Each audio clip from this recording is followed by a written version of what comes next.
So, minority Kaya, leader, dapat pala magpasalamat sila sa atin at nandito pa talaga, sila. pasalamat pa kayo dahil kung walang Okay. hearing, sinipak na kayo ng Biyernes pa ni Presidente.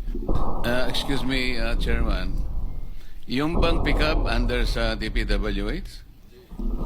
No, Your Honor. We are an attached agency of the DTI. Maybe he suggested, kasi hindi kayo under ng DPWH. I think you are under DTI, correct?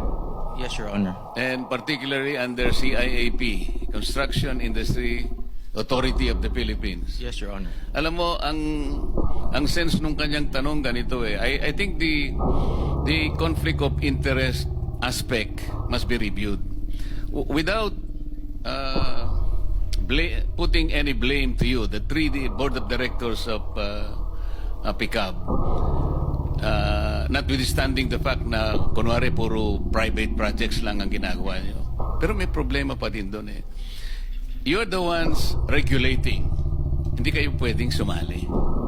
Otherwise, hindi na natin malaman sino nire-regulate. How do we regulate ourselves? Doon po papasok yun eh.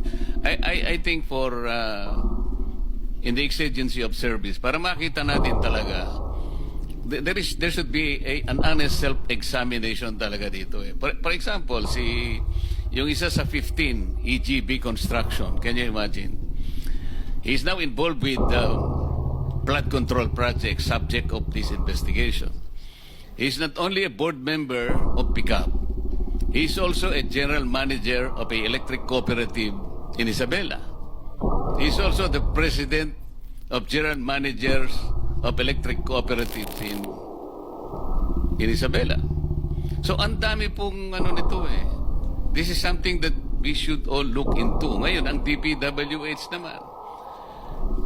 Paano halimbawa magbibid ng isang whether it is St. Timothy, St. Gerard or anybody, any one of the 15. Alam nyo naman meron kayong applications, ang dami nyong system, meron kayong PCMA, meron kayong MYPS, meron kayong IMS. There is a law on impenetrability. Nobody can be on the same place twice. Hindi pwede. Senator Erwin Tulfo can only be here and he cannot be in our lounge. Paano magbibid paano mag-ooperate ang isang contractor, let's say, nando siya sa Mindanao, nando sa Cebu, nando sa Misamis Occidental, nando sa Catanduanes, all at the same time. Dapat meron kayong... Tapos ka na... Sino yung susunod? Senator... Dagdag lang point of information, Mr. Chairman, if I may, just to add to the discussion, kasi that is precisely the result. We are hoping that is precisely will be the result of your committee. The legislation that we need to do with PICAB.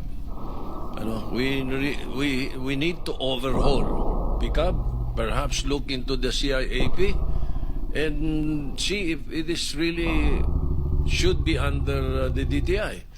So, itong mga lumalabas na ito, kaya nga importante po itong hearing ninyo, and I will full disclosure, Nung Thursday ng gabi, kausap po si Presidente, gusto niya sibakin kayo lahat.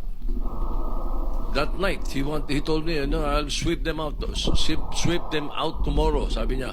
Sabi ko, don't, sir, dahil may hearing pa kami sa Lunes. I want to hear them, but baka pag sinip mo yan, wala na yan, hindi na magsisipot yan. And this information that you are giving us now and that we are unearthing will help the committee in formulating a law. Pero, siyempre may mga due process naman dyan, Senator, di ba? Hindi. Appointee ng Presidente lahat yan eh. From the digong to renewal eh. Pwede silang alisin.